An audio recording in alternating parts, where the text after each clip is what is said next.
Your punctuality itself. Has everything proceeded according to schedule? Indeed it has.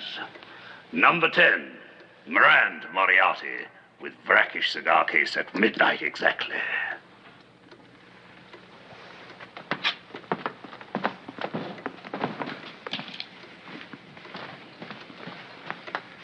Perfect? With one exception. A trifling one, perhaps. But I simply do not happen to be Colonel Mirand. Sherlock Holmes. At your service. I can well imagine the profundity of your disappointment, Professor Moriarty. And you cannot fail to realize that there can only be one explanation for my having successfully penetrated the most carefully concealed lodgings in the whole of London.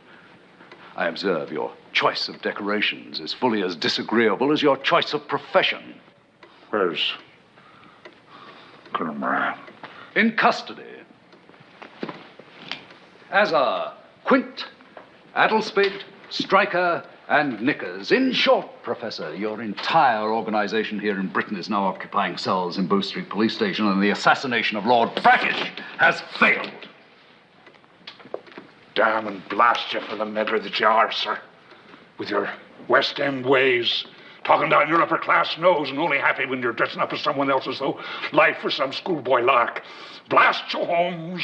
Blast you. I suggest you attempt to get hold of yourself. Your rage is beginning to affect your speech.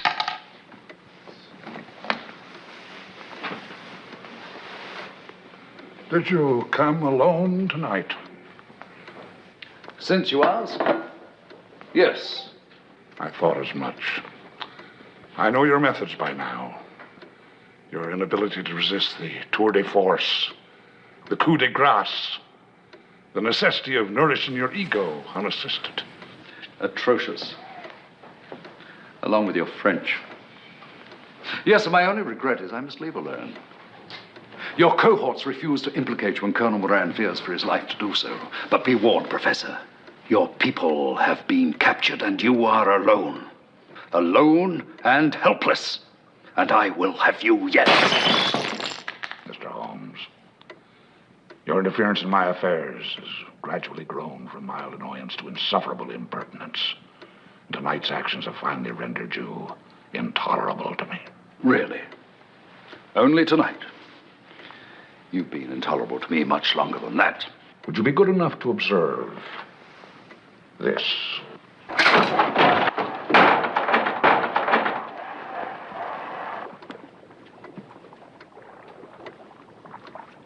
And this.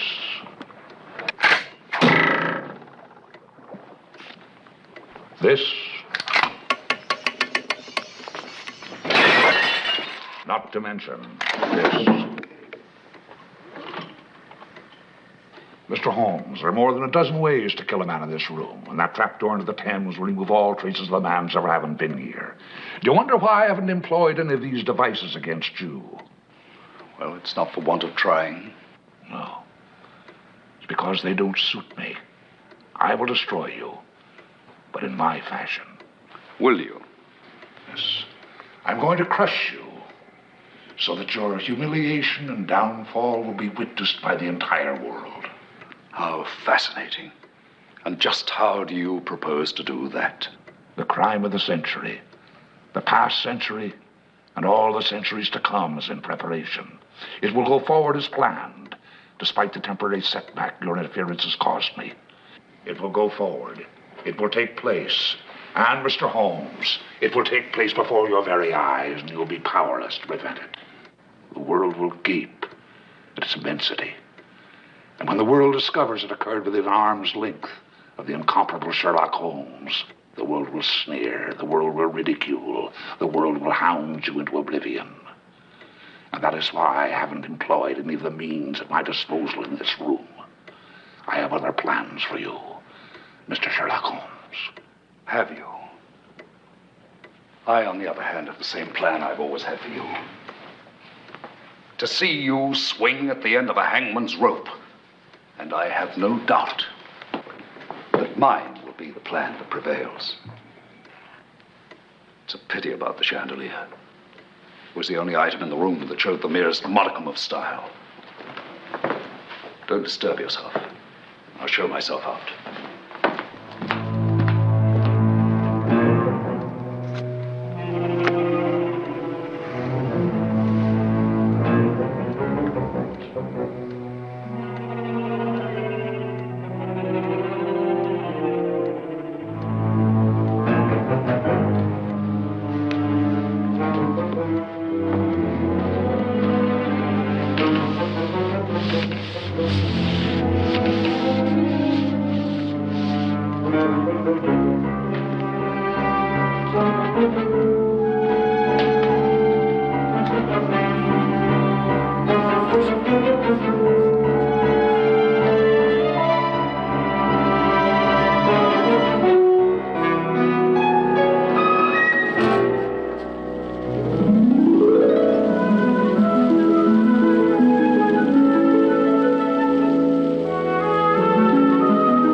Morning, Watson.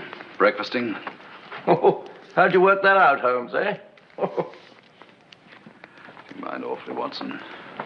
You know I have little head for humor when there's nothing to occupy me but staring out of rain-streaked windows at the other side of the street.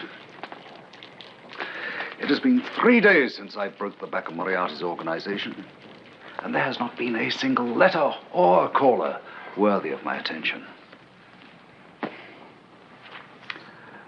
As my official biographer, Watson, you've precious little with which to occupy yourself these days. You'll soon be afflicted with the same boredom that I am suffering. Oh, well, I'm certain things will change before long, eh, Holmes?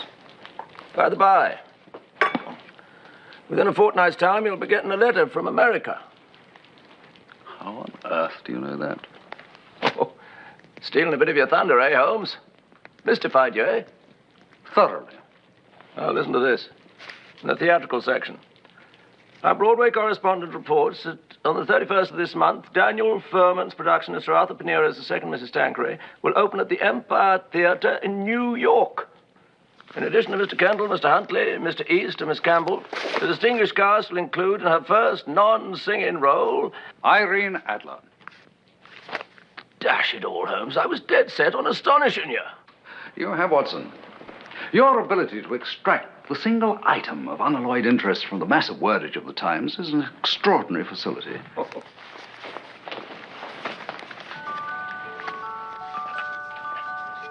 Well, she's never failed to send you first night tickets, eh, Holmes?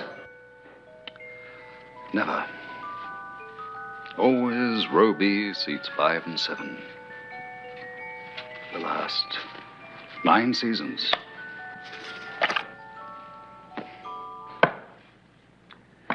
One of these days, we must find ourselves in those seats, eh, Watson? Oh, well, they've gone begging far too long. Come in. The post has just come. Thank you, Mrs. Hudson. Could I make you some hot tea? Yes, and a slice or two of that gammon, Yes. if there's any left.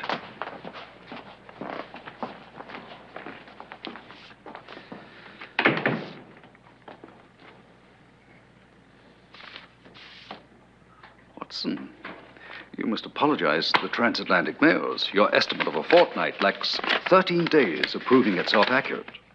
Row B as usual, eh, Holmes? Seats 5. Holmes, what is it? Well, that's a rummin, eh, Holmes? Whatever did she tear him up for like that? Watson, there's not a moment to lose. We must set out for New York this very day. Engage passage immediately. Yes, at once.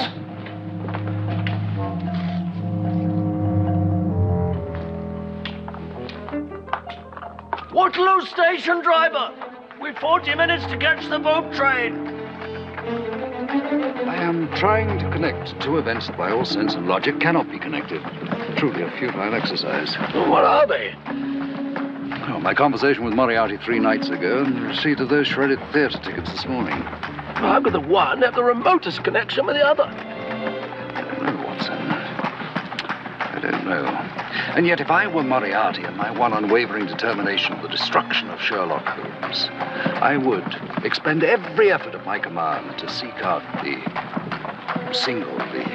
only chink in his armor, however small it may be. And once I had found it, if it exists at all, it is there I should thrust with all the strength and fury I can muster. Chink in your armor? Rubbish. There's no such thing as a chink in your armor. Isn't there, Watson? Isn't there?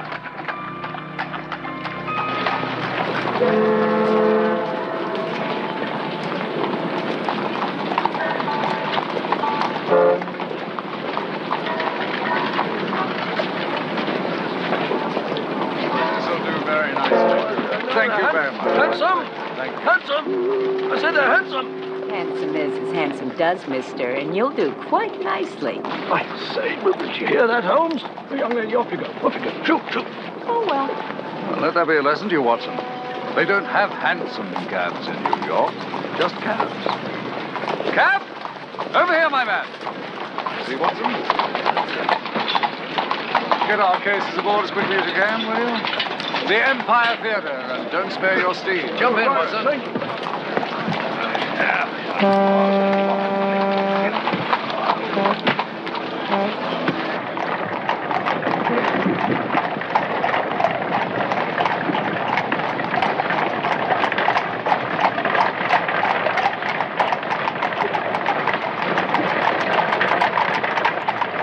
I make it just on 3:30. 8, Holmes. What are you talking about? 8, see? Watson, we are on New York time. Oh, well, I've always found Greenwich time perfectly adequate to my needs. I see no reason for changing it now. Hello, what's this? Oh! How do I get through here? You don't. Go around the south end of Lafayette Square. That'll take a half an hour. Driver, what is this? It's the new subway, sir. Subway? It's a subway. It's their word for underground. Now that he mentions it, I recall reading of its construction. New York's first, I understand. You mean to tell me they don't have an underground railway here? It stands to reason, doesn't it? They don't have hansoms. Driver, where are we now? 8th Avenue, sir. Almost to 34th Street. Good. Come along, Watson. The Empire Theatre's on 39th at Broadway. The walk will do us good. Driver, would you be kind enough to get our cases to the Algonquin Hotel the best way you're able? I'm sure that this will take care of any inconvenience. Thank you. Come along, Watson. We walk this distance tenfold on a single afternoon in London.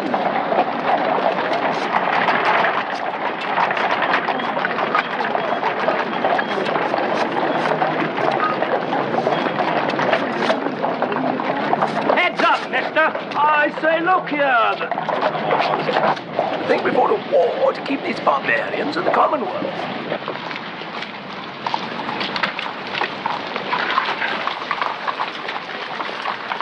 Watson, see if you can purchase 2 tickets for this evening's performance. I will endeavor to find out what I can inside. Yes, of course, Holmes. I'll join you when I've done. Oh, excuse me, is this a queue?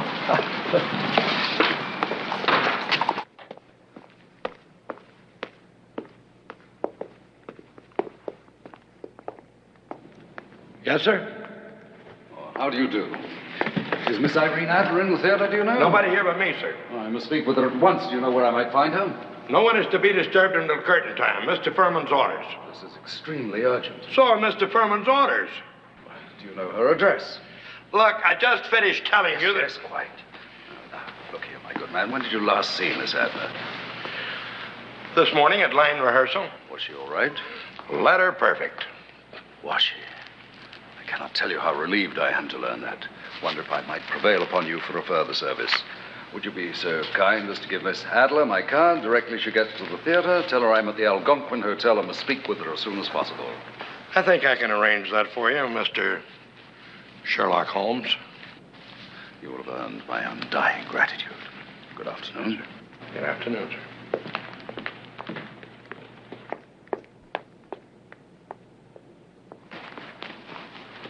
say, Holmes? Watson, we have a splendid piece of reassurance. As late as this morning, Irene was apparently in good health. Good. And what have you been able to accomplish?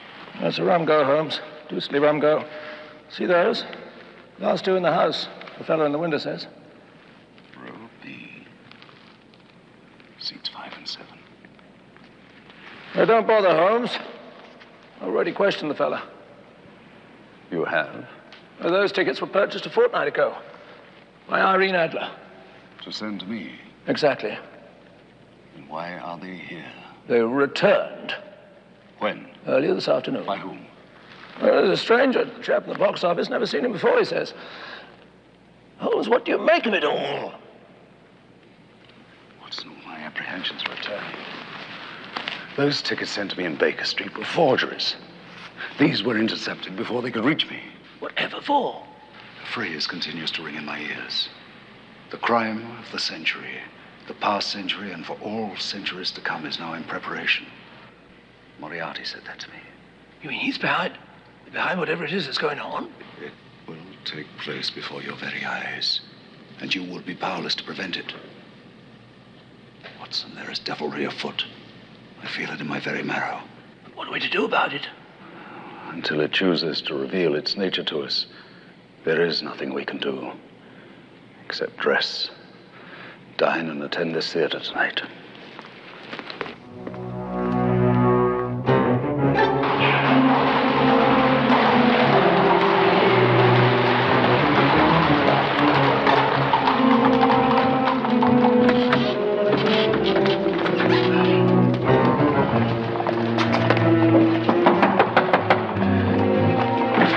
Is he in? Upstairs.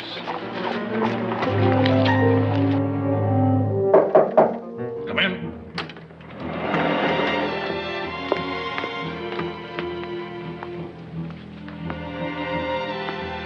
Have you got something for me, Simmer? He's here.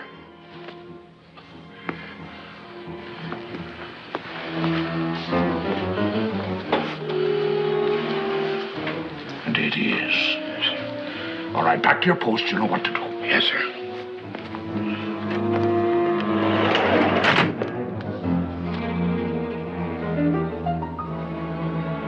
Act 1. The cast is assembled. The play begins.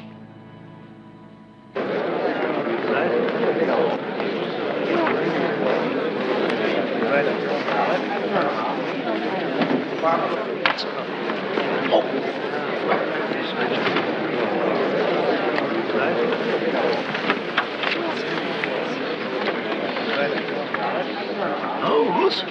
Yes, Watson? There's not a red Indian in the entire place. I had noticed. They should have started by now, don't you think? We didn't have to rush dinner afterward. We're 15 minutes late. I wonder what's wrong. Do you suppose anything's wrong? It's way past curtain time. See what time they started. Oh, yeah. Time they were getting on with it and all that, eh? Ladies and gentlemen, I'm Mr. Daniel Furman. I beg your indulgence, please. Due to the sudden indisposition of Miss Irene Adler, Watson, quick. the role of Paula at this performance Well, some people just don't will know be how to... played by Miss May Robeson. Thank you.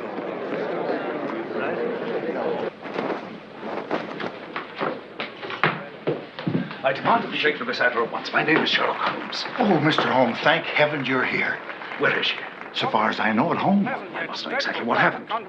All I can tell you, sir, is that when she didn't appear after half hour was called, I sent the call boy to her house. And? He returned with this. What is it? As you can see, it just says she's sick and will be unable to perform. With a full house and the curtain already delayed 15 minutes, I had no alternative but to go out front and make the announcement you just heard. Mr. Holmes, can you shed any light on such behavior? This is absolutely unlike Miss Adler. Well, I can shed some light, Mr. Furman. This note was not written by someone suddenly taken ill. It was written by a person in the clutches of the most extreme terror. Well, look at the hasty scrawl. The hand shaking so it's scarcely able to hold the pen. In fact, here, and here. The pen has actually dropped from her hand. I must know Miss Adler's address at once. 14 Gramercy Park, but... There's no time for buts. Come, Watson. Obviously. Katie won't turn up now. Hardly. Then you two shall hear it. Doctor, Frank, this is the last time we are to meet in these rooms. The last time? Really?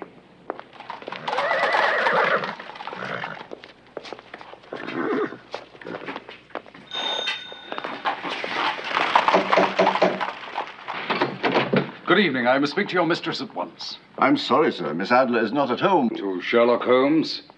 Step aside. I must have that assurance from the lady's lips herself. Irene, are you there? I'm here, Sherlock. It's all right, Heather. Mr. Holmes and Dr. Watson may come up. Yes, madam.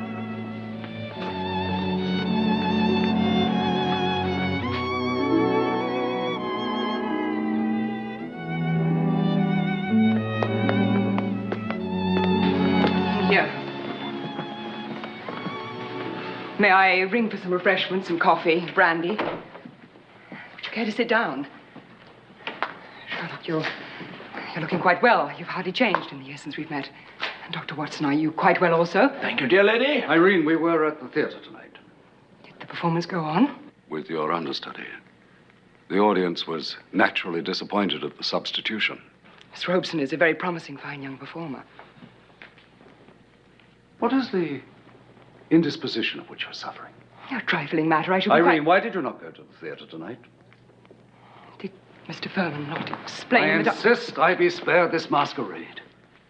It demeans a friendship of almost 10 years' standing. Irene, it is time for the truth. What is it that holds you in this grip of almost unbearable terror? What is the message you are awaiting? And why are you prepared to remain up the entire night and not leave this house until you receive it? I should have remembered. One cannot pretend in front of Mr. Sherlock Holmes. Holmes, what do you mean by a message about staying up all night, about not leaving the house? Simplicity itself, Watson. Irene has cancelled the most important night of her career. And look at the fire. Made up to last until morning. And that curtain. See, it hangs untidily. Again and again it has been thrust to one side so that the street below can... The window is unlatched. As I say, someone has repeatedly stepped out here looking in all directions. Waiting. Waiting for what? Watson, not a single piece of furniture in this room bears the imprint of a human form. Irene, you have spent the time since at least 8 this evening, pacing up and down, sitting only at that desk over there to write the note to Mr. Furman. What is this?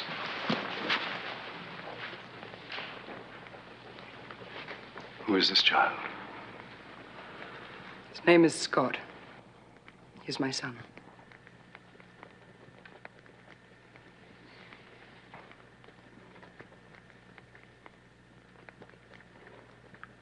Where is the boy now? He's upstairs in bed. May I see it? He's asleep. I shall be very quiet. I'm afraid I cannot oblige you. I am convinced you cannot. This photograph normally stands on the desk here. A faint line of dust marks where the base usually rests. You seized it up while you were pacing. You gazed at it with a look of longing, with a sob of anxiety, I dare say, and then you flung it onto the sofa because the boy is not upstairs in bed. The boy is not in this house at all. The boy has been kidnapped. Yes. Yes, yes, he has been kidnapped. And I'm out of my mind with grief. Holmes, good heavens, the lady's at the end of her tether. Watson, fetch us some brandy. Irene, please. You must control yourself. We have no time. I must know exactly what happened. Yes. Yes, of course.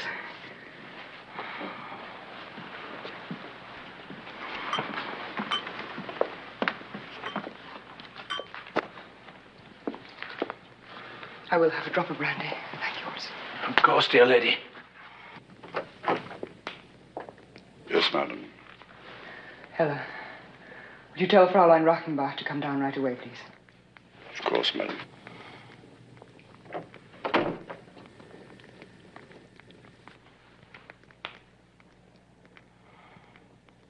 Ich bin zur Schule gegangen, den Jungen abzuholen. English, Fräulein. Ja, natürlich, bitte. I had gone to meet the young boy at school, and we were walking home, which we used to do each day. It is this afternoon you're referring to, Fräulein? Ja. Well, please describe to us. Ja. 3 blocks from here, maybe 4. Yeah, 4. A carriage drew beside us and stopped.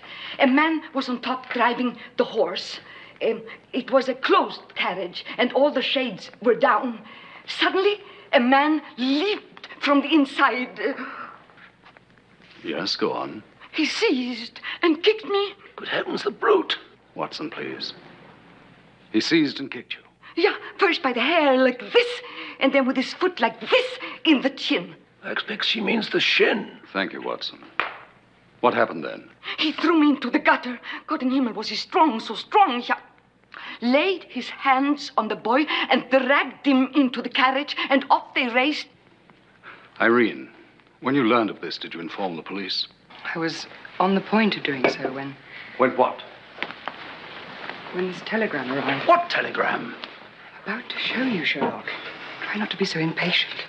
I ask your pardon. When a problem absorbs me, I tend to neglect formalities. The problem absorbs me also. Do nothing, stop. Tell no one, stop. Further instructions will be forthcoming, stop. Disobey these orders, and you will face the direst consequences. Oh, dear lady. Sit down. Holmes? Irene. Forgive me. I thought I was stronger. So there it is, Sherlock. I have been waiting for those further instructions since 4 o'clock this afternoon. And it is now nearly 9:30. What has happened to my son? Oh, the message.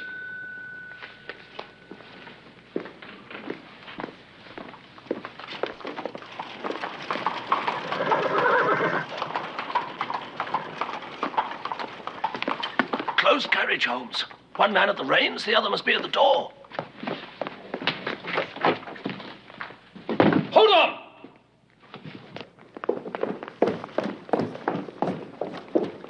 Go! Wait!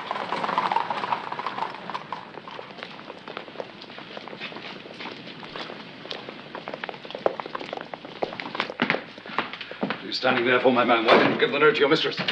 Not addressed to Miss Adler, sir. Not addressed to her? To whom is it addressed? It's addressed to you, sir.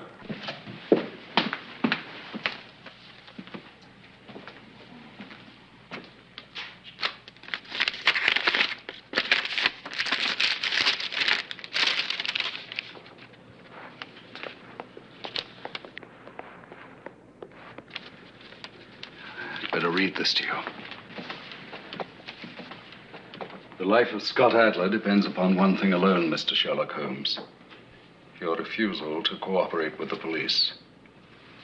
You will refuse, and you will give no reason for your refusal. Or the boy will die. Read.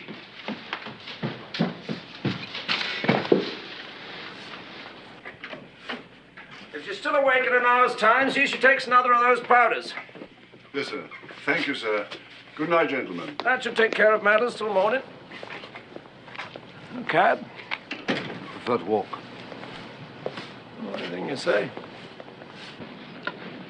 Can you make head or tail of it at all, Holmes? I can't.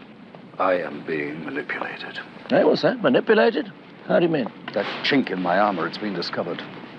I'm sure I haven't the foggiest notion what you're talking about. Watson, did you know my full name was William Sherlock Scott Holmes? Is it? No, I didn't know that. Same as the lad, eh?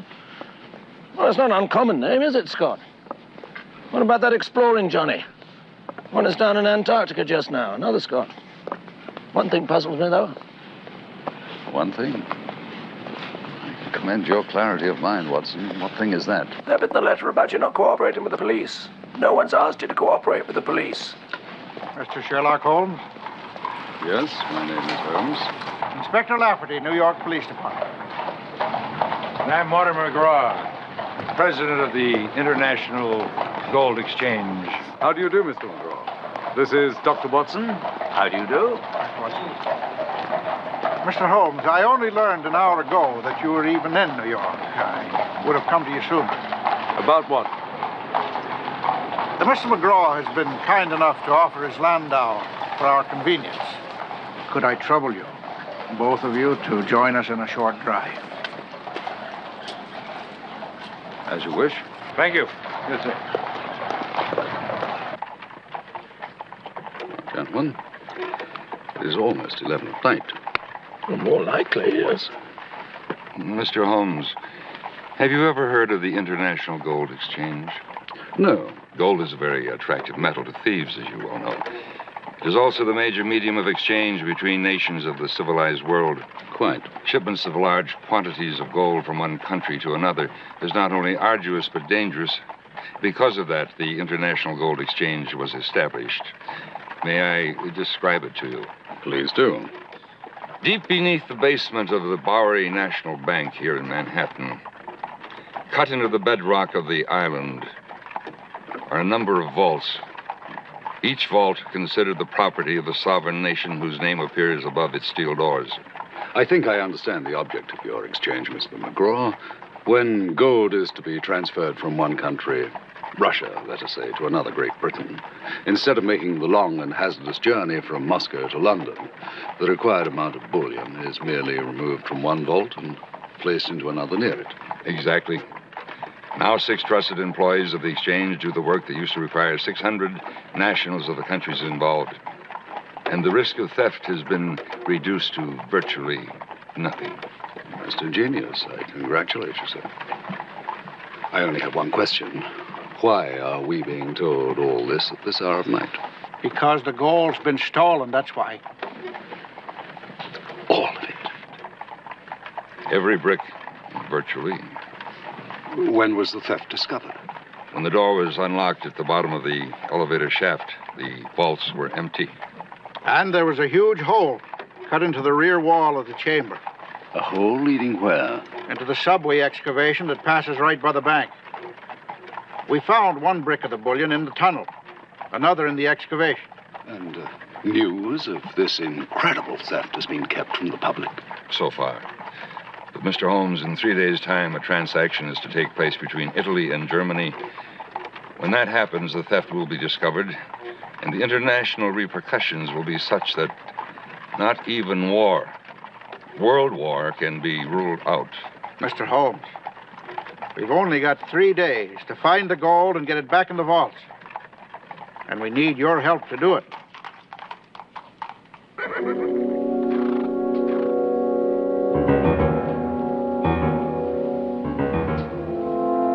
The life of Scott Adler depends upon one thing alone, Mr. Sherlock Holmes.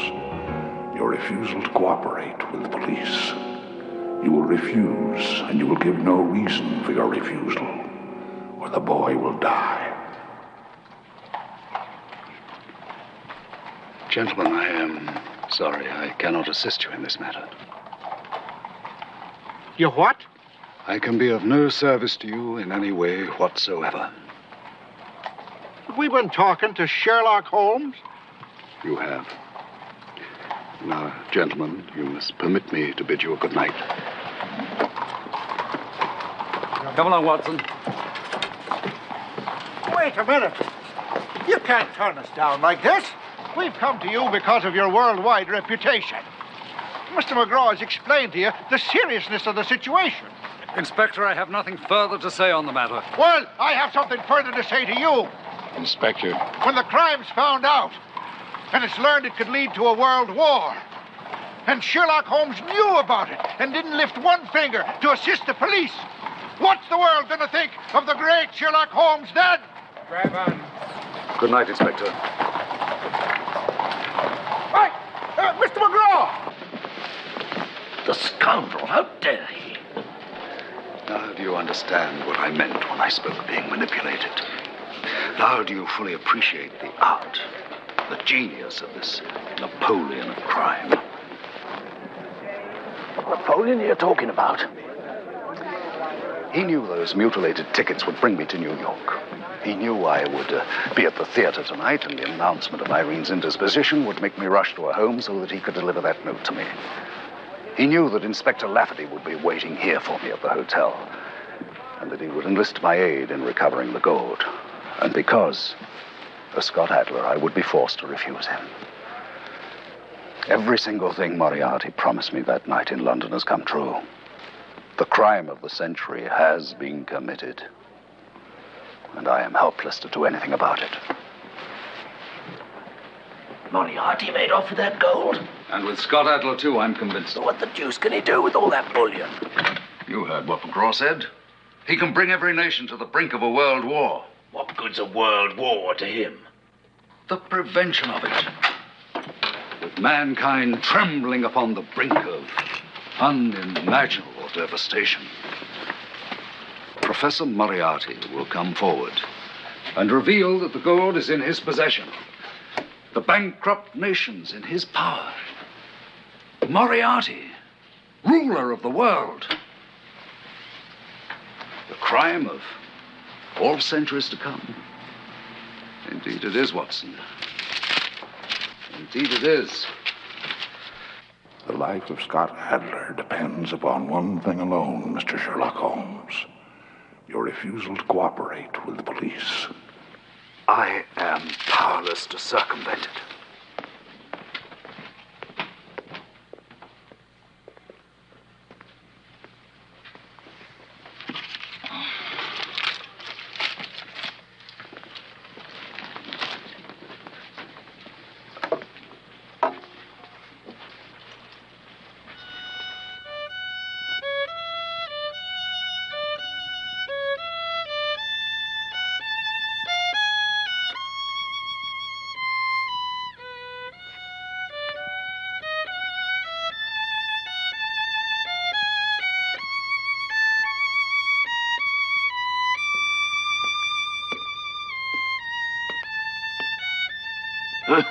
Holmes? Yes? Forgive me saying so, Holmes, but if you're prepared to stand there and fiddle while the world goes up in smoke, well, then your precious Professor Moriarty deserves to sit on his mountain of gold and tell the rest of us to jump.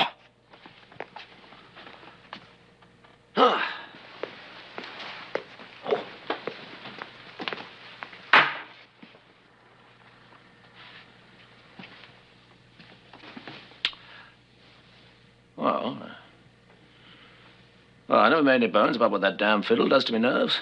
It's quite all right, Watson.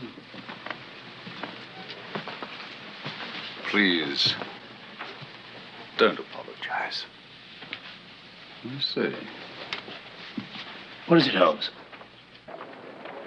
The man down there is watching this room. I saw him twice this evening, marching up and down with his signboards. Is he, Joe? I wonder what he's up to. I can tell you that, Watson. He is wondering what we are up to. Dear friend, I hear your profound debt of gratitude. Oh, come now, Holmes. But I do. If you had not reprimanded me just now as you did, I would have gone on doing exactly what you accused me of doing. Fiddling while the world burned, and Moriarty would indeed have won the day. But you broke the spell, my friend. Watson, why are we being watched? Ask yourself that question. There's no need to. You just did. And I'll answer it. If Moriarty's plan is so perfect, if I am supposed to be helpless, destroyed, unable to fight him, then why is it necessary to have me watched? That's not an answer, Holmes. It's another question. And the answer is because the plan is not perfect. It has one single flaw in it. And that man down there has to be there so that Moriarty will know at once if I discover that flaw. Well, have you? Yes. But he is not going to know that. Watson, what is it that prevents my assisting the police? Well, the boy's safety, of course. Of course. So long as Scott Adler remains Moriarty's captive, then my hands are tied. His life hangs upon my inactivity. But what if the lad were to be snatched from Moriarty's claws and set free? By whom? By us, and in such a way that Moriarty still believes him prisoner. If that can be achieved, then the manacles fall from my wrists and I'm free to turn my attention to the theft of the gold. Well, easier said than done, I'd say. Yes, Watson. I believe that is just what you have said. Oh, thank you.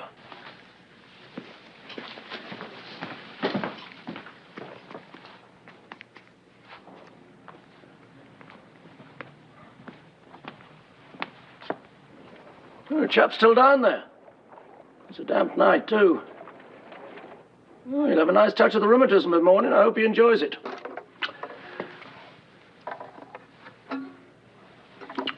Oh, you're not going to start up on that wretched fiddle again, are you? Oh, we're in for one of those sessions, are we? Precisely. Don't let me detain you, Watson. I expect this will be a four-pipe problem at the very least. Yeah. Well, take care you don't set the upholstery afire the way you did that night at Aspet de la Souche. Night, Holmes. Well, night, Watson. Sleep well.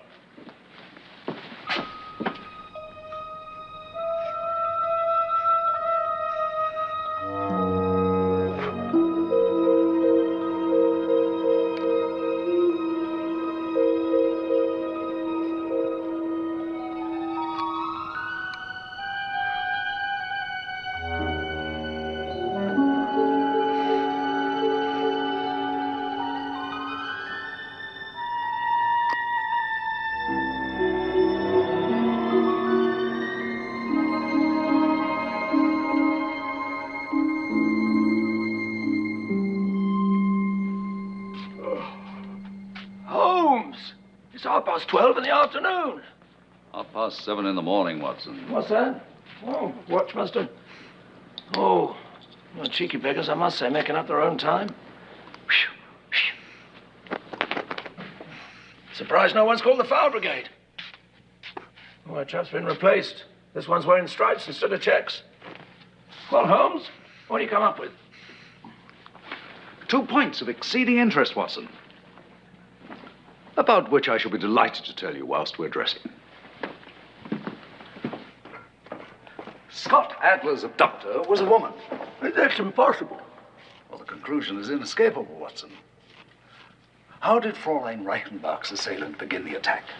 Grabbed her by the hair. The instinctive target of a woman when she finds herself in combat with another of her gender. What did she do then? Kicked her. In the shins, another instinctive form of female attack.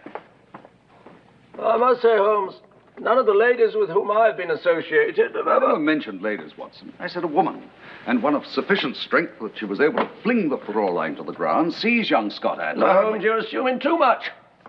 It's all very well to say that a woman struck Fräulein Reichenbach and pummeled her in the manner you described, but that's a far cry from her seizing a 9-year-old boy who's struggling, crying out... Aha! Admirable, my dear Watson. Come in. You have just hit upon the second one. No mention was made by the Fräulein of any struggle or outcry. Excuse me. Right, George, you're right. Nothing. Just leave things we will serve ourselves. Thank you very much. So, it must be assumed that none was made. I am convinced that the matter was arranged with the lad in advance. What? Scott Adler cooperate with Moriarty in his own kidnapping? Suppose it were put to the lad as a joke of sorts. A joke on who? Surely not his mother. Or perhaps on the Fräulein. But for what reason? And why a woman kidnap her in the first place? Because the lad has to be kept somewhere quietly and inconspicuously, and what better place could there be than a respectable lodging house? And what better guardian than someone who might be taken for his cousin, his aunt, or even his mother? Watson, I have some questions I must put to Irene at once. That sedative you gave her, will it have worn off by now? At 1:15 in the afternoon, of course. Watson. Oh, that's all, Holmes. If an Englishman doesn't maintain his ties with home, what becomes of England? Come along, Watson. Holmes!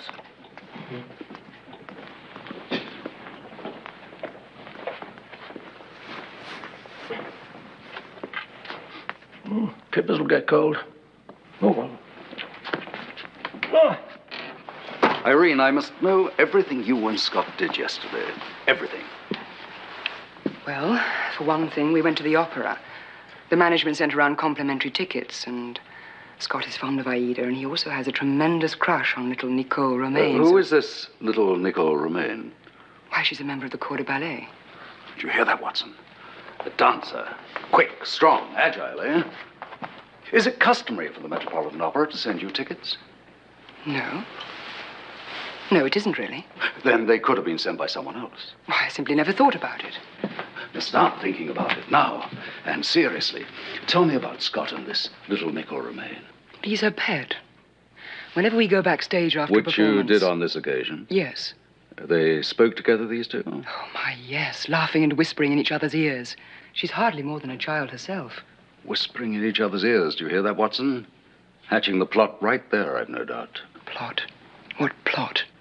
A plot, my dear Irene, in which you and your unfortunate son are leading players.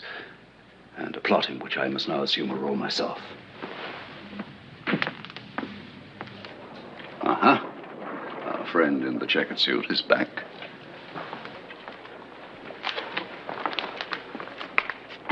Oh, chap doesn't even have a change of clothes.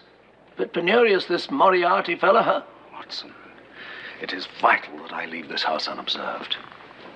I dare say there's a back way out. The same thought will have occurred to Moriarty. No, you and I must appear to leave this house, thus drawing our friend out there away from here. Irene, I seem to remember on a not too distant occasion your remarkable impersonation of a young man. Do you think you could be equally deceptive in the guise of one not quite so young as that? I am not quite so young as that anymore either, Sherlock.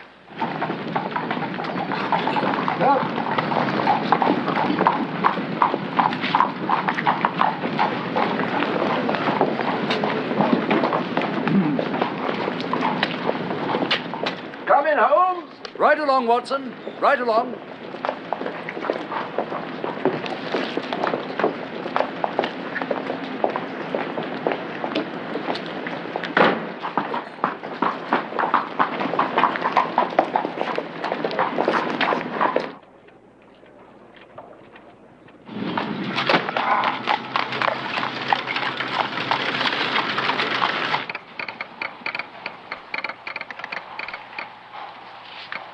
Thank you.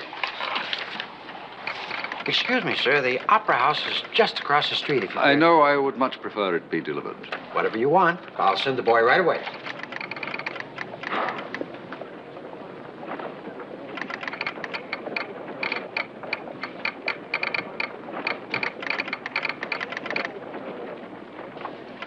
The Twickenham Toffs. What a mysterious, fascinating, tiny world we live in. What's that, sir? Oh, nothing. I was just having a conversation with myself. How much do I owe you? 75 cents. Thank you.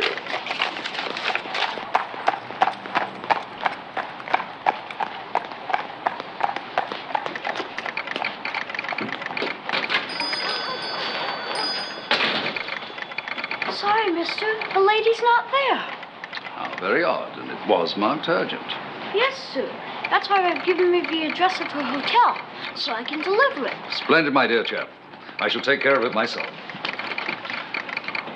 Now, you look like a lad who knows his way around this town. Where can I find a first-rate theatrical costume here?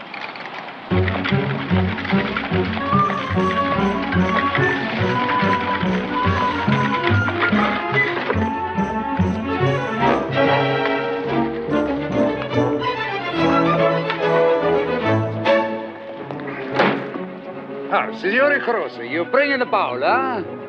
Va bene? And fai molta attenzione. Fa molto valore.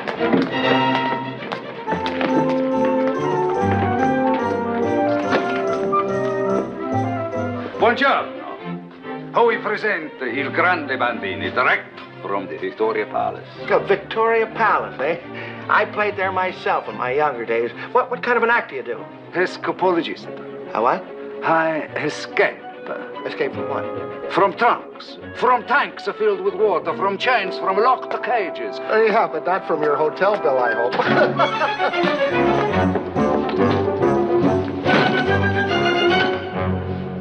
be $1.50 plus 2 bits for carrying. $1.06 bits all told. There you are, my fine fellow. And don't forget, come to see me perform tomorrow night at the Orpheum. So you're playing the Orpheum, huh? Now, who told you about this place anyway, the Haymarket? It was recommended to me by a maestro I met in Marseille. A man si chiama Nicolas Romain. Nicholas Romain? No, I don't seem to remember him. We do have a Miss Romain staying here. She's with her little boy. I'll have to ask her when she comes back in. She may be a relative. Now, let's see about your room. Yeah, I have a nice one on the second floor, number 17. That'll be 50 cents a day with breakfast. Would you care to register? The room, she's clean. The great Pantini does not share his bed with bugs. We have the cleanest place in this town. You can ask anybody that lives here. Ah, Miss Romain. By the way, over there's a gentleman who might be knowing a relative of yours. Buonasera, signorina. Che piacere. I once had the great honor of appearing on the same bill with your most esteemed father. My name is Sherlock Holmes. If you value your life and freedom, you'll invite me to your room at once.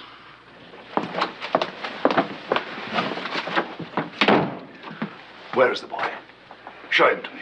How did you know? There's no time for that, mademoiselle. Where is he?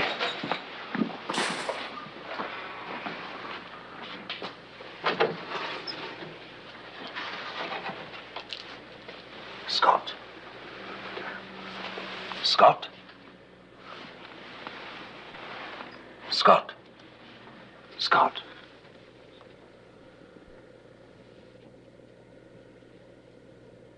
He's drugged. A few grains of laudanum, that is all, monsieur. And only when I must go out. I would not harm the boy. You have most assuredly harmed his mother. What brought you to take part in this outrage? I had no choice, monsieur. 3 days ago, a man came to me. Charles Nichols, a tumbler with the Twickenham toss. Yes, I had the distinct honor of arresting his brother Bill in London a fortnight ago. The Twickenham Toffs have long been a part of Moriarty's organization. And what did this Charles Nichols say to you? He said that unless I did as I was bidden, my brother Anatole in Paris would be murdered. I see. And what were your orders in addition to persuading young Scott to take part in a prank against his governess? I was to bring him here and then engage a room facing the street. Originally, my room was in the rear. Then I was to call the opera and say I was ill. Then, twice a day, I must inform Mr. Nichols that the boy is here and no one has inquired after him. Inform? In what way? Each day at 11 and again at 7, he comes across the street and watches. I walk to the window and open the curtain and nod. And that is all. Which means it's almost time for him to be there now. Mademoiselle, you have received Moriarty's instructions. Now you will hear mine. When Charles Nichols arrives, you will give him the proper signal as you've been told to do, and you will continue to do so twice a day until I relieve you of the responsibility. If you do as I say, you will emerge from this dismal matter unharmed, as will your brother. Fail me in any respect, and you will be held accountable for the death of Scott Adler. Dear. Yes, if I were French, I would have said the same thing myself. See, it is there. Well. Yes. Then give the proper signal.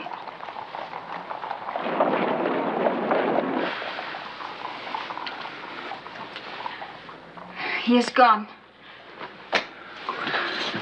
Here's my key. I'm in room 17. It's 3 doors down from you across the corridor. Go and unlock the door. When the way is clear, give the signal. Now.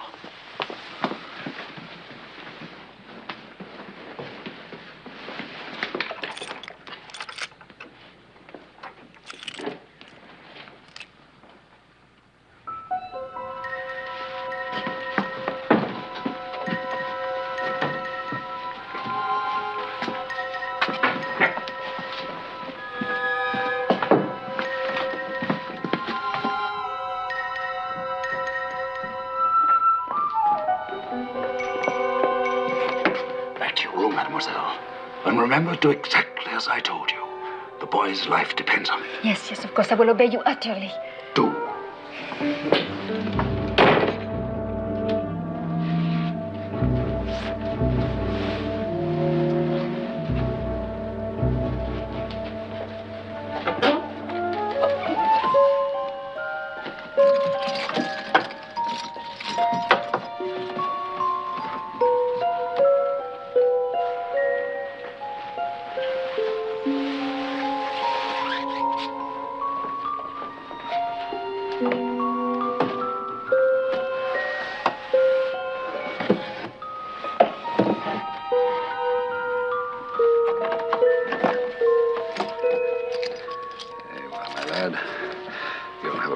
Or two to show for your adventure. They'll soon disappear under your mother's kisses.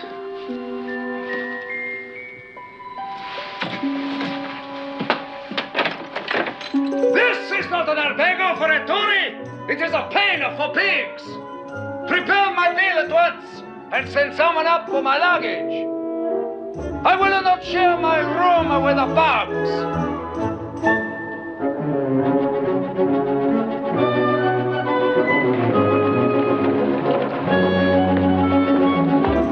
Hotel Algonquino.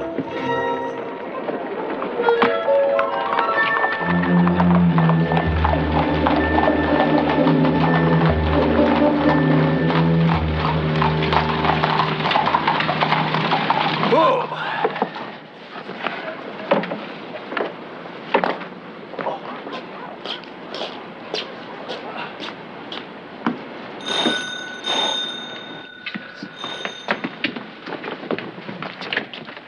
Go ahead, quick.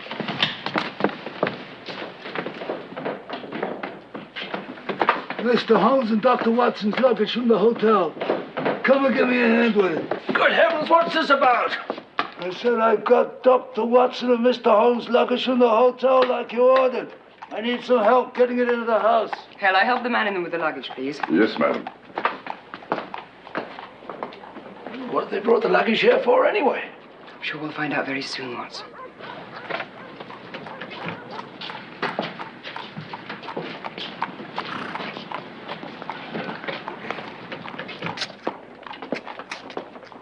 Mine, all right. Good heavens, it's empty. Look here, my good man, There's a large trunk on the back of the carriage, Watson. Holmes. As soon as Heller and I have it halfway across the pavement so it's blocking the view of the chap across the street, I want you to get into the carriage as fast as you can. Lie on the floor and under no circumstances allow yourself to be seen. Remember, do exactly as I say. Come on, Heller.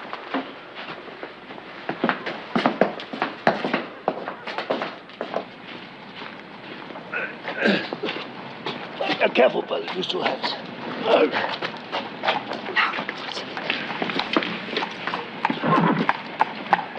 Bring your hand out.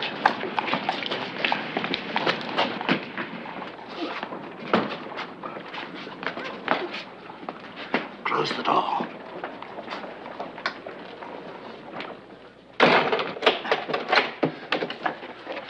Scott. Is he all right? He's as fit as a fiddle. He's just feeling the effects of a sleeping draught. Mama, how do I get here? Where's Nico? It's all right, my darling. Irene, there's no time to explain. And under no circumstances must you leave this house or allow the lad to be seen. Until I give the word, matters still remain grave. Of course. Come on, Ella.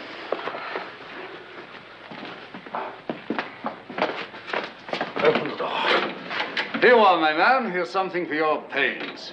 Oh, thank you, sir. Thank you very much.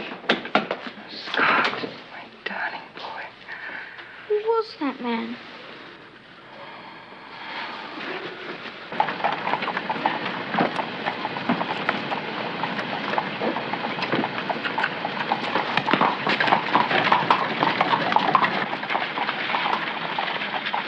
Tell Moriarty, Holmes and Watson have moved into the Adler house.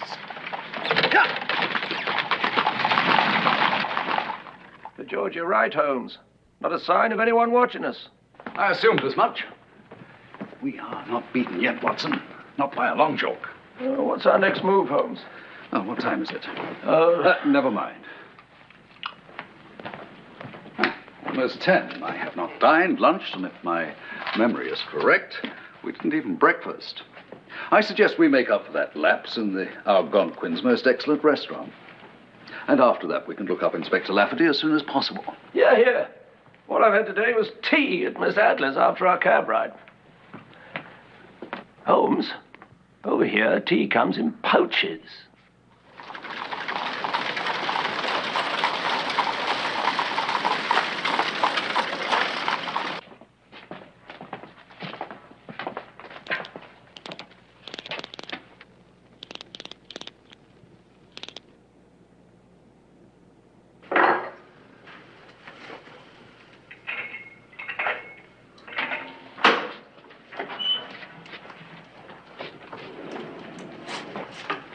Thank you.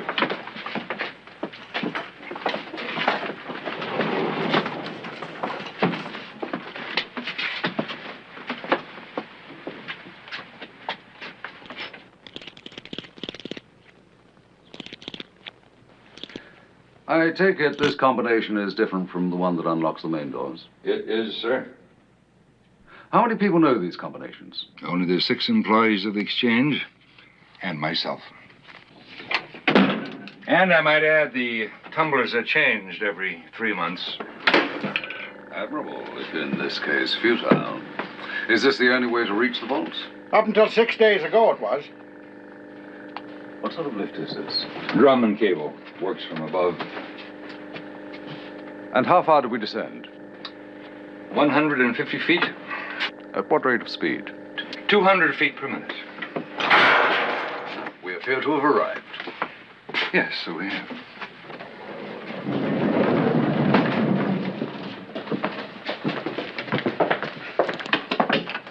I presume this combination also differs from its fellows and is changed every 90 days as well? Correct, sir. And now, Mr. Holmes, I'm going to ask you to see for yourself what I can only describe as the most dismal sight the world has ever seen.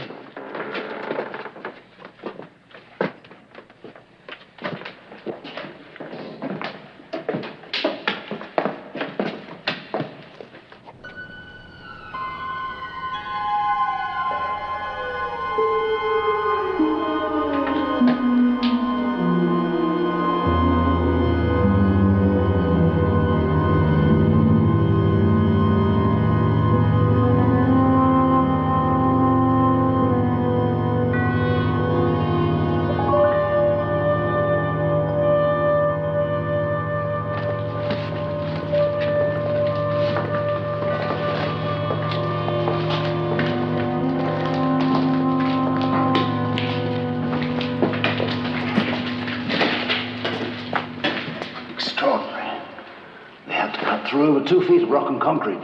The noise must have been deafening. Since they've been working on the subway, you could set off dynamite and no one would hear it. It's a condition that darkness was taken advantage of. 2 pieces of bullion were left behind, you say. Where? One in the tunnel there, one 50 feet south of the main excavation. Well, that makes it clear enough, doesn't it, Holmes? They made off in that direction with their boodle. One would immediately accept that conclusion. I quite agree with you. I should like to take a closer look at the vaults now.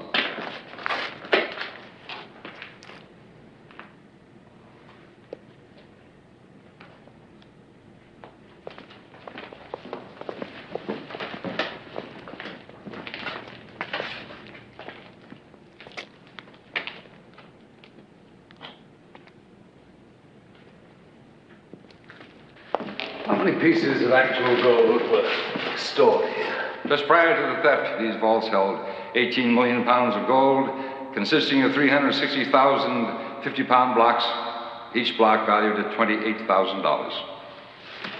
360,000 blocks of gold were moved from here and no one noticed it. If we weren't standing here looking at these vaults, I would say it was impossible. Yes, I should say so too. I should like to return to the lift.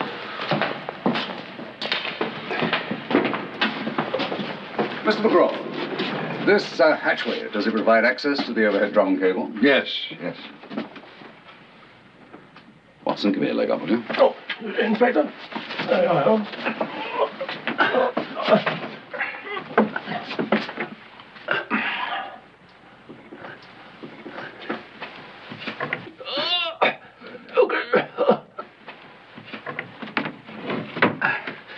Thank you, Watson. Thank you.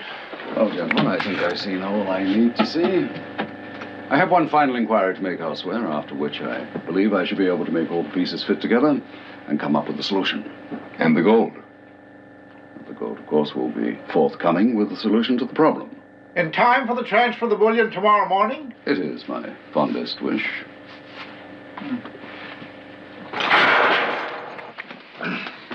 Where are you off to now?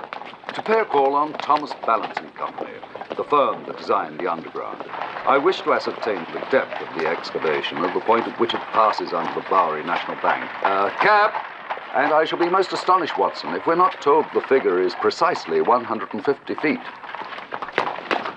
We wish to go to Thomas Balancing Company. You'll find it at 45th Street and 6th Avenue, I believe.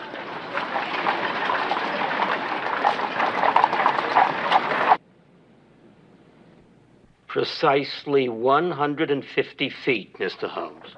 Thank you. Bless me so. Well, what have you found out? Everything. Everything? You mean you know where the gold is? Why, I knew that the moment we descended in the lift. I merely wanted to double-check my certainty. Well, where is it? We were standing on it. We were Holmes. Well, don't you see what the wily devil has done? No, I don't. And I'm sure I'd be delighted if you told me. Well, very well, Watson. Consider this. 360,000 blocks of gold, each weighing 50 pounds apiece. Now, give Moriarty 100, say 200 men, each of them able to carry a 50-pound block of gold. Very well, what then? Thank you, my man. Each one of those 200 men would have to carry 1,800 blocks of gold from the vaults. Now, to carry a single 50-pound block of gold from the vaults through the tunnel to some conveyance waiting in the underground excavation and return for a second block could not be reasonably accomplished in less than 10 minutes. That is 18,000 minutes or 300 hours to complete the task. That is over 12 days, Watson. And yet the gold was still there 7 days ago. Mr. McGraw's instincts were quite correct. The task appears impossible despite the evidence of those empty vaults. But, Holmes, they were empty. Thank you. Those vaults were. Those vaults? What on earth are you suggesting? When I asked how far down the lift went, I was told 150 feet, meaning the vault is 150 feet below the bank. But the depth of the underground excavation at that point was also 150 feet. Now, when I examined the overhead cable, while the lift was presumably at the bottom of the shaft, there still remained 10 feet wrapped around the drum. Mr. McGraw told me the rate of descent was 200 feet per minute, which means it should have taken 45 seconds to reach the bottom of the shaft. It only took 42. Oh, and I'm sure you noticed that the tunnel from the vaults to the underground excavation slanted downwards. Oh, did it? Watson, there is only one inescapable conclusion. The vaults we examined were not the vaults containing the gold, but an exact replica built directly above the actual vaults. It will be discovered, I am confident, that when the floor of the lift is removed, iron bars will have been inserted into the shaft to stop the lift descending the remaining 10 feet into the actual vault, where all of the gold still safely resides. But, Holmes, the vault door, the combination lock, the cages themselves, everything. Duplicated down to the smallest detail. A member of McGraw's staff must have thrown in his luck with Moriarty and provided him with all the necessary information. But that must have taken them months. Yes, and with hundreds of men employed upon the construction of the underground, who would notice a handful of Moriarty's cohorts tunneling for purposes of their own? But, Holmes, you were certain of all this when we were still with Inspector Lafferty. But you said nothing. Why? Watson, I still fear for the boy's life. That he's safe at home. Only so long as Moriarty still believes him prisoner. Tomorrow's newspapers hold the key.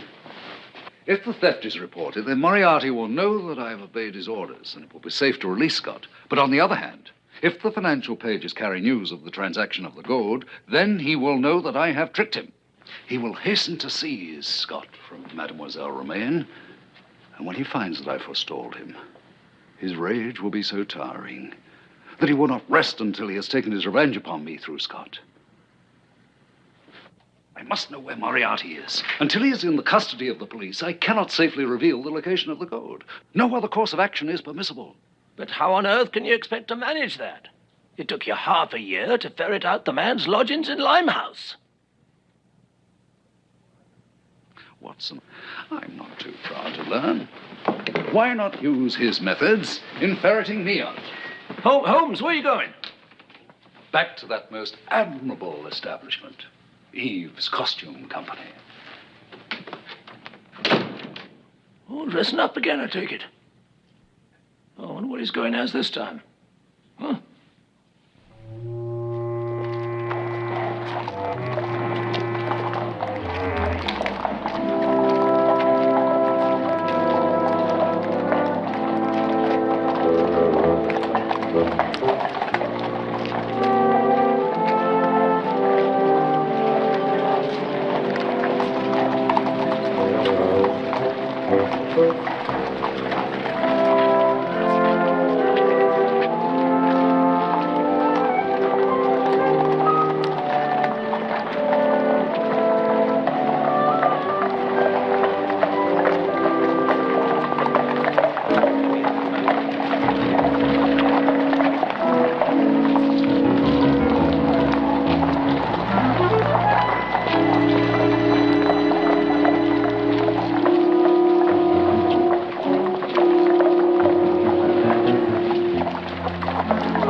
Knickers, I presume. Put your hands in the air. My name is Sherlock Holmes. I dare say you've heard of me. Quite blimey. Yes, I've often wondered why he hasn't chosen to do just that on many an occasion. Now, unless you wish to go the way of your brother Bill, you'll tell me who is in that building. The professor.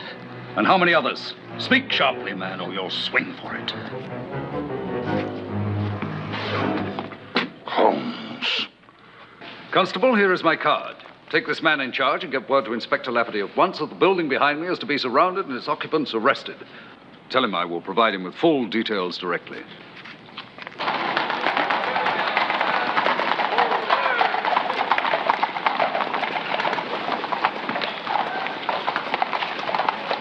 Thank you. Keep the change.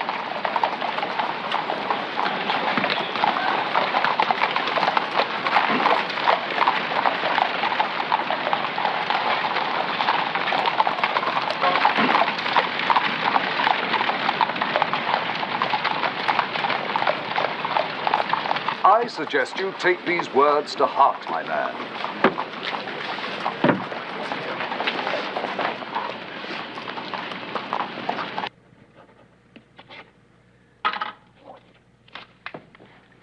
There you are, Heller.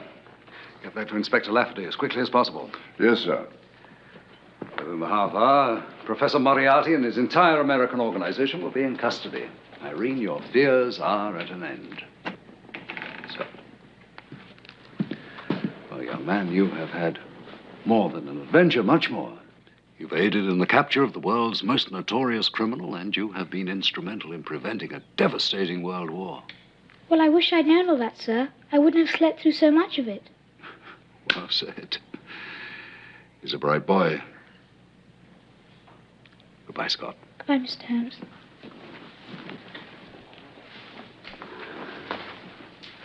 Must be off. Must you leave now? I am anxious to hear of Inspector Lafferty's success. I must get this ridiculous outfit back to the costumier. I shall see you to the door.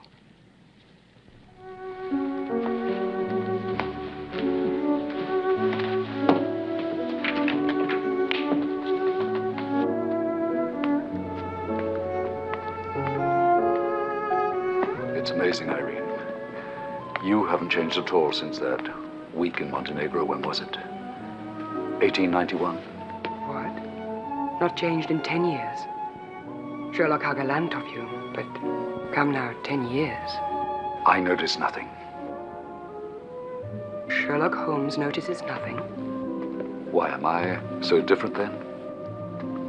No, far from it. That was my first thought when you burst in here. My heavens, it's as though it were yesterday. I hadn't known, after that first misadventure from which I managed to extricate you, that you had married again. I have never remarried, Sherlock. I see. You were appearing in Rigoletto. You were on a walking tour. I remember thinking to myself, what an unlikely place to come across you. Montenegro. You who were always attracted by the bright lights of the metropolis. I remember thinking the same about you. What an unlikely place to find someone who was never at home outside London. Until then.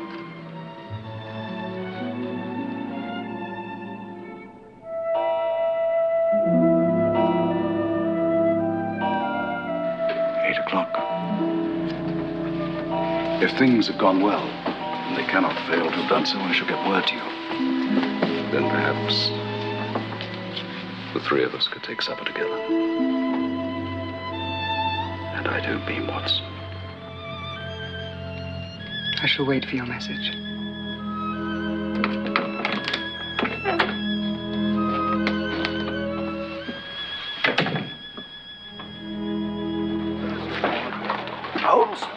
Holmes, where have you been? We've been waiting goodness knows how long. For me? What is it, Watson? Inspector, didn't you get my message? I did. That fellow Nickers revealed the name of McGraw's man who cooperated with Moriarty. He's been arrested. The warehouse has been seized and 15 of Moriarty's men are in jail right now. But not Moriarty. Not Moriarty? Is this true? I'm afraid so. He abandoned his men and slipped through our net. We must get to Irene's house on the instant.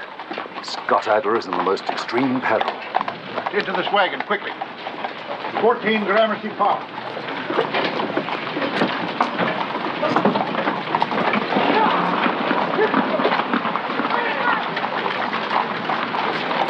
But they're not here, Mr. Holmes. Not here? Where are they? They went to meet you, sir. You sent them that telegram. What telegram? Meet me at the fountain in the park within the hour, Sherlock. I've sent them directly into his hands. When did they leave? Why, within the half hour. Quick. Watson, Inspector. The game's afoot. We have not a moment to lose. Washington Square Park. It's an emergency.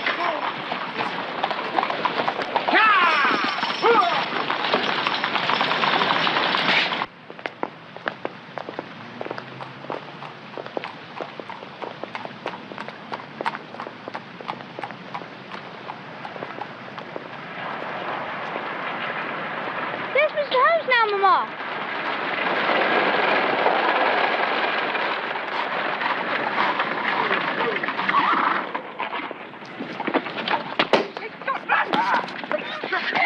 All right, in with you. Come on, get in there. Get in there. Stand back. Back. Stand back.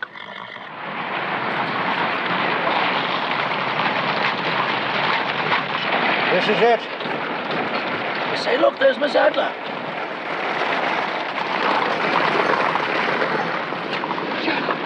Sherlock, they have him again. Where? What are we going to Holmes! There! Just round in the corner. The chap driving the cab. There's the ones. Inspector, we must overtake that cab. Come, Watson. That cab headed south. Catch up with it.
Hot on our heels, Professor. Step lively, boy. Through that door and up those stairs. Smart.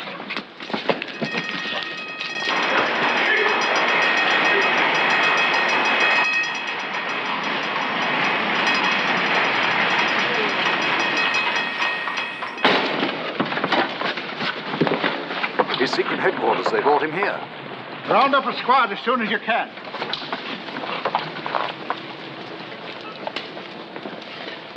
Shall we burst in and seize them? No. No, Inspector, I must go in alone.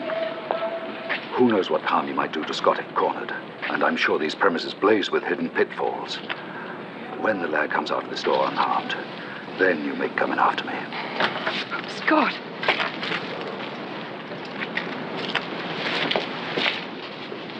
Fear not, Irene. You shall not long be parted.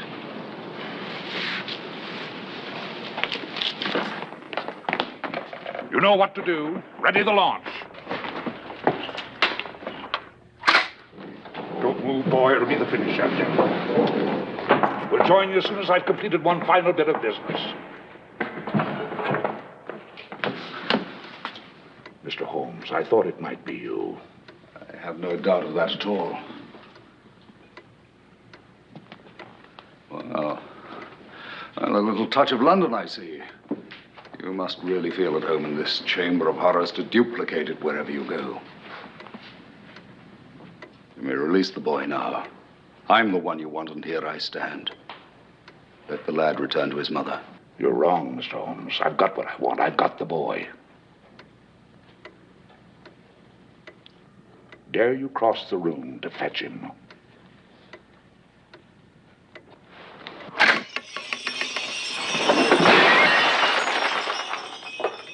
That passage leads to the river where a steam launch waits. The boy comes with me. You'll never see him again, neither you nor his mother. That's the revenge I'll have of you. You'll neither of you ever see this precious boy again. Blast you, boy! Well done, Scott.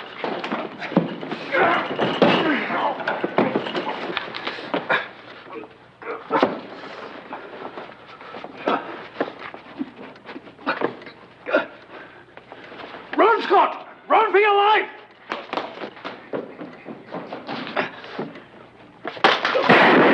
Good Lord, who fired that shot? Mama! Scott! Scott! Oh, my darling. I'm going in, Inspector. Come on!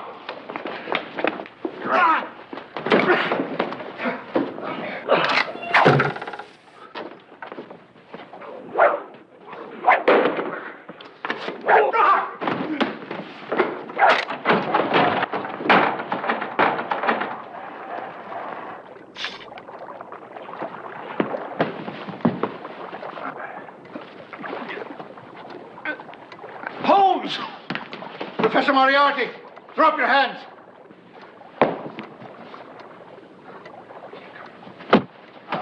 Holmes, good heavens! Come on. Come on. Now, gentlemen, help me. I can off that bloody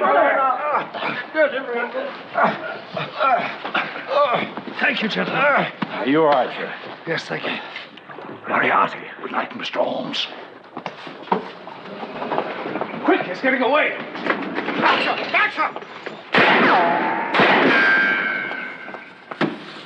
Let the victory be yours this time. But there be other battles on other battlefields, and victory's such a temporary thing, isn't it, Mr. Holmes? Good night again. Where in the world would it lead to, Holmes? To the river where he has a steam launch waiting him. I'll have a police vessel in his wake within the hour. No, Inspector. Within half that time, he'll be well beyond the bounds of your jurisdiction. I'm afraid the final encounter between Moriarty and me is yet to come. At any rate, I'm assured of the boy's safety. My dear Watson, I owe you a profound debt of gratitude. That tide would soon have carried me to a certain death. It was a pleasure, Holmes. Don't mention it. Inspector, our quarry may have eluded us, but his evil scheme has been thwarted. What time is the transfer of gold to take place? 11 tomorrow morning. Then let us be there at 10:30. Why, I assure you, Inspector, I am not jesting, and you will not be disappointed.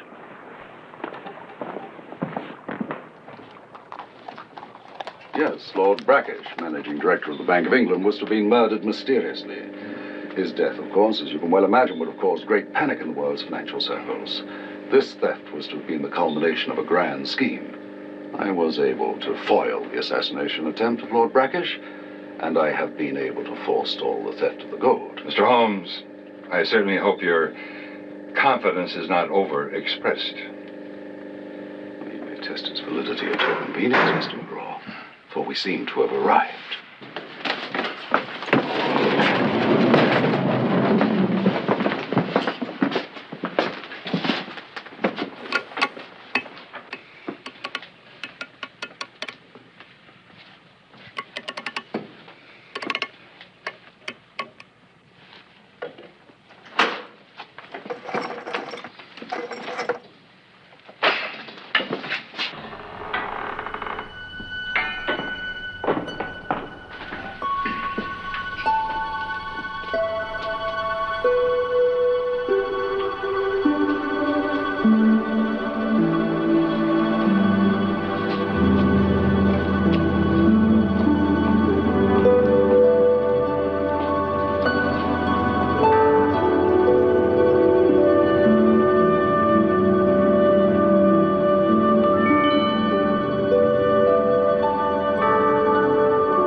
Last evening, just before midnight, I slipped into Lafort's chamber and removed the bars that were stopping the descent of the lift.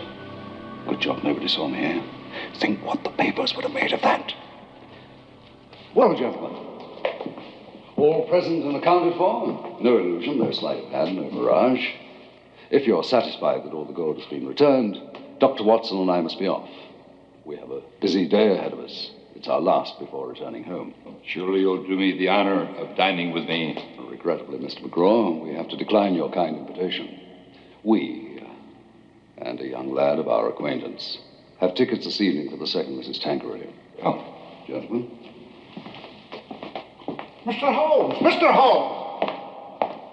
Aren't you going to explain how you did this? No. But I expect one day Dr. Watson will.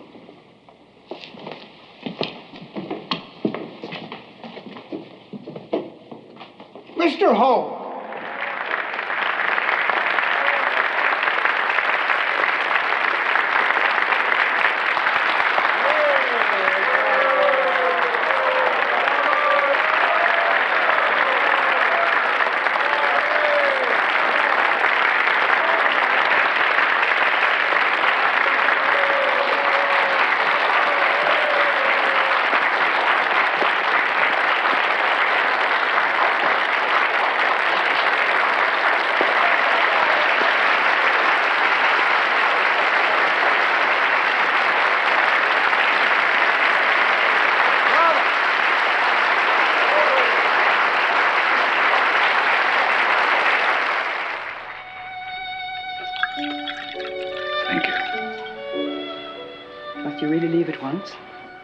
I'm afraid so. There are so many things in England that require my attention right now. All of which you abandoned to race to my rescue. Sherlock, now that I'm rescued, can you not stay a while to enjoy your success? I wish I could. But the Etruria sails before dawn, and Watson and I must pack our things before the carriage comes to take us to the docks. What are you running from, Sherlock? Running? Well, I suppose inactivity, boredom. Are you sure it's not fear? Fear? Fear of what? Perhaps the unknown. My dear Irene, it's the known I fear. I seek the unknown mystery, the unknown peril. I yearn for the unknown. And for nothing else?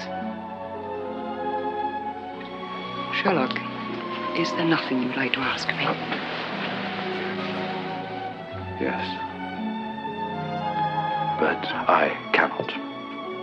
Why? Because of the possible answer I might receive. I see. But if you cannot ask it, I cannot answer it. And if I were to ask it? And if the answer were the wrong one? You see, I too, perhaps, am in fear of the known. Shall we meet again, do you think? I should like to think so.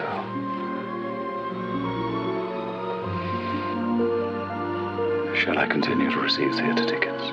So long as I continue to perform. With a word or two included about the boy, perhaps. I should be most happy to. Likeable chap, young Scott, really? You think so? Yes. What are his interests, mainly? He seems to have a fondness for music and solving problems. I see.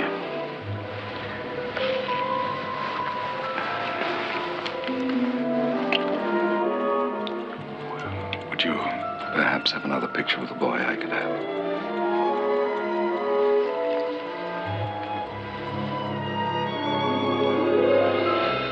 Take this one. It must be your favorite. It is. I should treasure it. Always.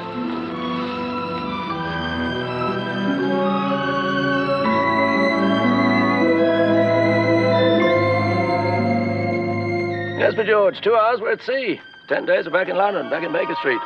In fact, we can drink a proper cup of tea, hail a proper hansom if you want one. Even travel the underground if it suits your purposes. I don't know about you, Holmes, but I've failed to discover a single feature of this New York City that we've not got threefold in London. Have you, Holmes?